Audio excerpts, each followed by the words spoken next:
సాకార రూప సాయిరాం, సర్వాధారాయ సాయిరాం.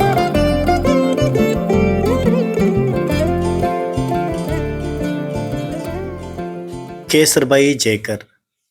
ఈమె ప్రఖ్యాత శ్యామరావు జేకర్ గారి కుమార్తె. ఆమెను బాబా ఎంతగానో ఇష్టపడేవారు. ఆమె తనకు 7 ఏళ్ల వయసున్నప్పుడు మొదటిసారి షిరిడీ దర్శించింది. అప్పటి తన అనుభవం గురించి ఆమె ఇలా చెప్పింది. మేము షిరిడీ సందర్శించినప్పుడు చలికాలం కావడంతో తీవ్రమైన చలిగా ఉంది. నాకు జామకాయలంటే చాలా ఇష్టం. చాలామంది అమ్మకందారులు వాటిని పొట్టలో పెట్టుకొని ద్వారకమాయికి వస్తుండేవాళ్ళు.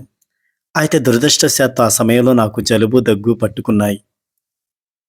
మా తాతగారు దాని గురించి దిగులు పడుతూ జలుబు ఎక్కువ అవుతుందని నన్ను జామ పళ్ళను తినవద్దని కఠినంగా హెచ్చరించారు. హారతి అనంతరం భక్తులందరూ ఇంటికి వెళ్ళిపోయాక బాబా నన్ను పిలిచారు. నేను పరిగెత్తుకుంటూ బాబా దగ్గరికి వెళ్ళాను. అప్పుడు బాబా నా కోటు జేబులో ఒక జామ పండు పెట్టి మరో పండుని నా చేతికిచ్చి త్వరగా తిను అన్నారు. బాబా కూర్చున్న రాయి వెనక గోనె సంచితో చేసిన ఒక పరదా ఉండేది. ఆ పరదా వెనకాల ఏమున్నదో తెలుసుకోవాలని నాకు ఆతృతగా ఉండేది. బాబాకి అన్నీ తెలుసు. ఆయన నెమ్మదిగా నాతో, వెళ్ళి ఆ పరదా వెనకాల కూర్చొని జామ పండ్లు తిను. అలా చేస్తే మీ తాతకు నువ్వు కనపడవు.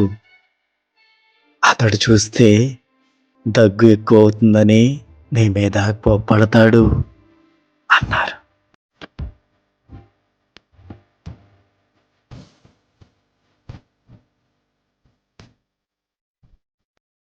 నేను ఆనందంతో పరదా వెనక్కి వెళ్ళి జామ పండ్లను కరకరా కొరుక్కుంటూ నమిలి తినేశాను.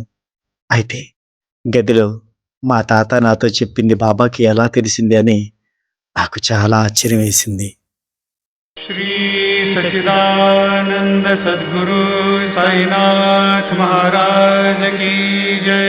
मधुरम श्री शिरडी साई